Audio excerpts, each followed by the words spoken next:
మిత్రులారా, నిజామాబాద్ జిల్లాలో ఉన్నాను. ఈ నిజామాబాద్ జిల్లాలో అతి ముఖ్యమైనటువంటి నీటి సాగు ప్రాజెక్టు నిజాం సాగర్ ప్రాజెక్టు.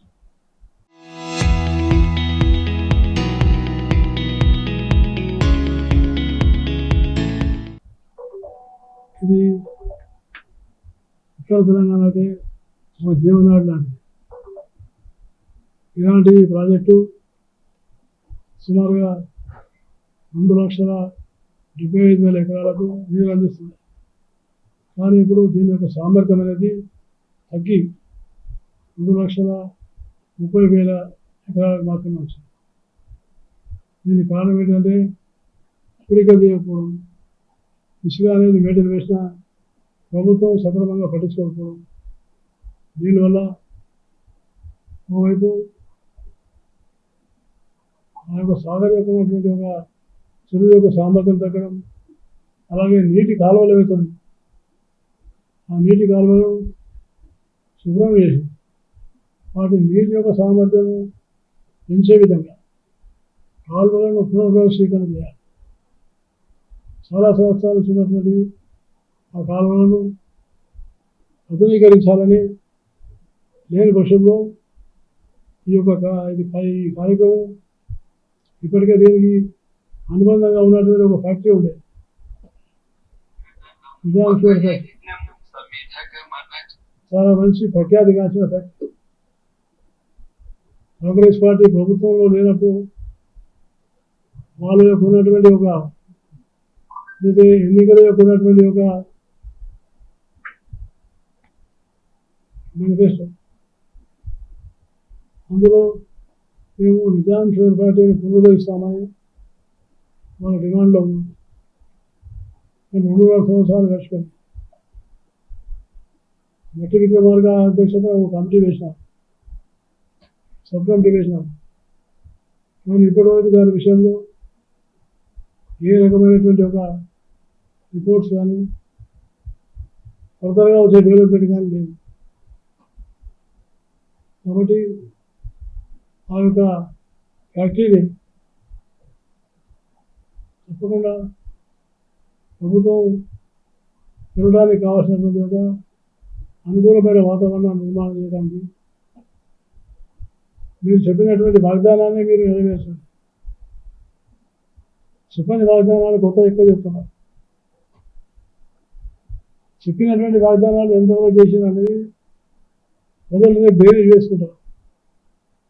అందువల్ల ఇచ్చిన వాగ్దానం ఉంది కాబట్టి దీన్ని నెరవేర్చాలని నేను కోరుతా ఉన్నాను. అలాగే చాలా పాత ప్రాజెక్ట్, ఇది కూడా మోర్తాడు పెద్దవాగు ప్రాజెక్ట్.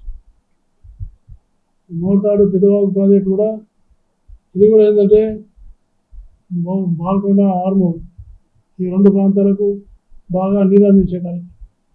ఈ కార్యక్రమానికి సంబంధించినటువంటి ఈ ప్రాజెక్టు కూడా పూర్తి స్థాయిలో అమలు చేసి సరైనటువంటి నిధులు కేటాయించి దీన్ని వేగంగా కొనసాగించాలని నేను ప్రభుత్వాన్ని కోరుతా ఉన్నాను. దాంతోపాటు ఇక్కడ చాలా సంతోషం, పసుపు రైతులు కలిసి వాళ్ళు నన్ను సన్మానించినాం. బోర్డు చైర్మన్ గారు కూడా ఇక్కడ కూర్చున్నారు. రైతులు చాలా సంతోషాన్ని వ్యక్తం చేసినారు. నరేంద్ర మోడీ గారి ప్రభుత్వం ఈ అఖిల భారతీయ పసుపు బోర్డు దాన్ని స్థాపించి వారికి అనేకమైనటువంటి రాయితీలు కల్పించి పసుపు రైతులను ఆదుకొని పసుపుని ఇంకా దేశవ్యాప్తంగా అంతర్జాతీయంగా ఒక స్థాయి తెచ్చే విధంగా చర్యలు చేపడుతున్నందుకు నేను నరేంద్ర మోడీ గారి ప్రభుత్వాన్ని, అలాగే చైర్మన్ పల్లె రంగారెడ్డి గారిని హృదయపూర్వకంగా అభినందిస్తూ ఉన్నాను. అలాగే దీనికి అతి ముఖ్యమైనటువంటి కారకుడు ఇక్కడ పార్లమెంట్ సభ్యుడు అరవింద్ కుమార్ గారు, ఆయన కూడా నేను తప్పకుండా ధన్యవాదాలు తెలియజేస్తాను. ఈ 2 విషయాల మీద నేను మీకు చెప్పడం జరిగింది. కానీ ముఖ్యంగా రెండవ విషయం ఏంటంటే చాలా ముఖ్యమైనది మానవ వనరులకు అభివృద్ధి.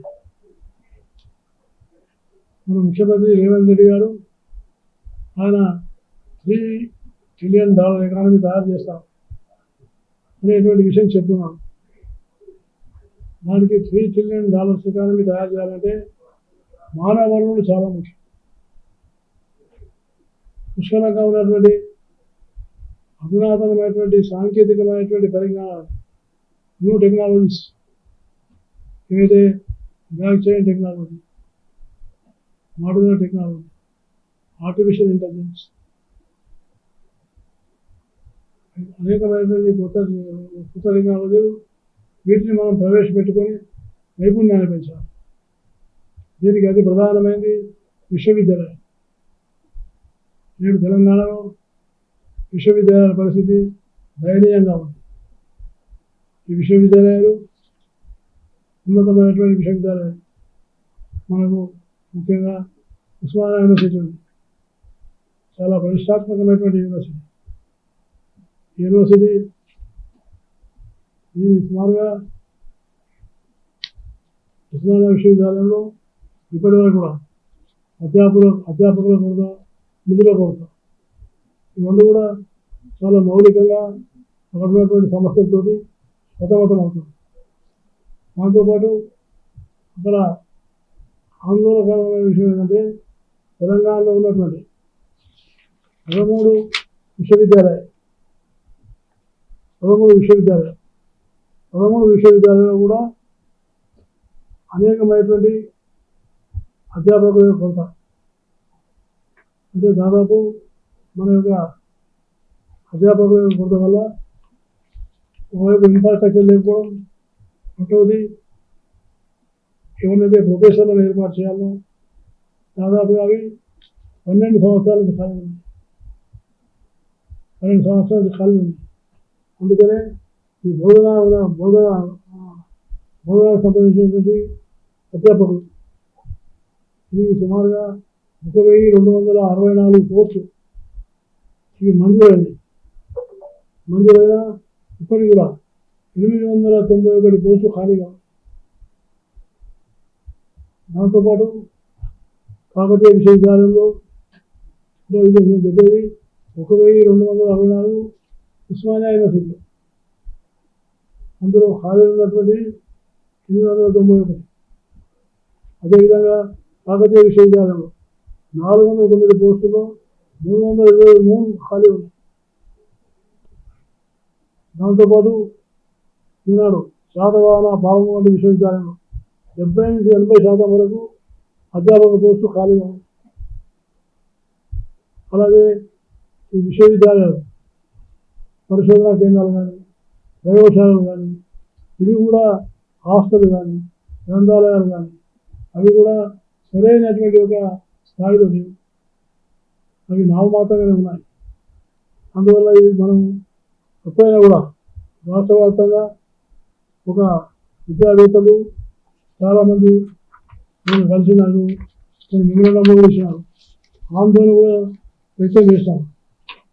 వాళ్ళ యొక్క సుమారు తెలంగాణలో విద్యారంగానికి 23,108 కోట్లు కేటాయించింది. ఇది 25-26 సంవత్సరం. కానీ వాస్తవానికి ఖర్చు చేస్తున్న దీనిలో తక్కువ. నిధుల కేటాయింపు ఉంటున్నాయి, ఖర్చులు చాలా తక్కువ చేస్తున్నాం. అందుకనే నేను సుమారుగా దాదాపుగా ఏం చెప్పినంటే అనేక మంది ఎక్స్పర్ట్స్ ఇచ్చిన రిపోర్ట్ ఏంటంటే ప్రభుత్వం అత్యధికమైనటువంటి నిధులు బడ్జెట్లో కేటాయించాలి. విద్యకు కనీసం 18% కేటాయించాలి. ఆ రకంగా కేటాయించాల్సిన నిధులు ఉంటే కేటాయించిన దానికే వాళ్ళు ఏ విధంగా ఖర్చు చేయడం లేదు. మనకు బాధాకరమైన విషయం అనిపిస్తుంది. యూనివర్సిటీ 2 సంవత్సరాల్లో 500 కోట్లు కేటాయిస్తామని రాష్ట్ర ప్రభుత్వం చెప్తుంది. కానీ ఇవన్నీ కూడా ప్రకటనలకే పరిమితమైనవి. అందుకే నేను కోరుతున్నటువంటి చాలా ముఖ్యమైన అంశం ఏంటంటే కేంద్ర ప్రభుత్వం రేవంత్ రెడ్డి గారు ముఖ్యమంత్రి, విద్యాశాఖ ఆయన ఆధీనంలో ఉంది. అతి ముఖ్యమైన శాఖ. ముఖ్యమంత్రి ఆయన ఆధీనంలో ఉండి ఆయననే ఈ విధంగా అసమర్థమైనటువంటి ఒక నిర్వహణ కొనసాగిస్తుంటే ముఖ్యమంత్రి ఆయన బాధ్యత చేపట్టాలని, దాంతోపాటు మన యొక్క కేంద్ర ప్రభుత్వం ఉన్నటువంటి కేంద్ర విశ్వవిద్యాలయాలకు రాష్ట్ర ప్రభుత్వం ఇచ్చినటువంటి నిధులు కూడా మీకు తెలియజేస్తున్నాను. 23-25 సంవత్సరాల్లో 9 కేంద్ర విశ్వవిద్యాలయాలకు 2,771 కోట్ల రూపాయలు విడుదల చేశాం. దీంతో యూనివర్సిటీ ఆఫ్ హైదరాబాద్, ఇంగ్లీష్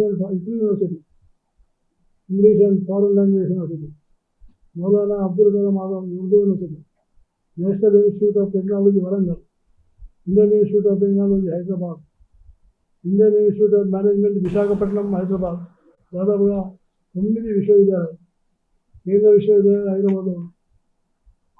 వీళ్ళు ఇంత పెద్ద ఎత్తున నిధులు ప్రభుత్వానికి ఇస్తున్నారు. కాబట్టి నేను ముఖ్యమంత్రి గారిని కోరుతుంది ఏంటంటే, ఈ యూనివర్సిటీలో చదివేటువంటి విద్యార్థులు నైపుణ్యంగా తయారయ్యి వాళ్ళు ఆ నైపుణ్యంతోనే మానవ అభివృద్ధి జరుగుతుంది. ఆ మానవ అభివృద్ధి జరిగితేనే దేశం యొక్క ఉత్పత్తి, రాష్ట్రం యొక్క ఉత్పత్తి జరుగుతుంది. అందుకనే ముఖ్యమంత్రి గారు చొరవ తీసుకొని వెంటనే ఒక ప్రత్యేకమైనటువంటి స్కిల్ మినిస్ట్రీ ఏర్పాటు చేయాలని నేను కోరుతున్నాను. ఈనాడు యువత ఒకవైపు నిరుద్యోగంతో బాధపడుతున్నారు. స్కిల్ లేక ఉద్యోగాలు ఖాళీగా ఉండేవి ఇంకో వైపున్నాయి. సో అందువల్ల నైపుణ్యత అనేది, స్కిల్ అనేది చాలా ముఖ్యం. ఆర్టిఫిషియల్ ఇంటెలిజెన్స్ దీన్ని చాలా వ్యాప్తంగా ఉపయోగించుకోవాల్సిన అవసరం. అందుకని ముఖ్యమంత్రి గారు వెంటనే స్కిల్ డిపార్ట్మెంట్ మంత్రిత్వ శాఖ, సపరేట్ మంత్రిత్వ శాఖను ఏర్పాటు చేయాలని నేను ముఖ్యమంత్రి గారిని కోరుతాను.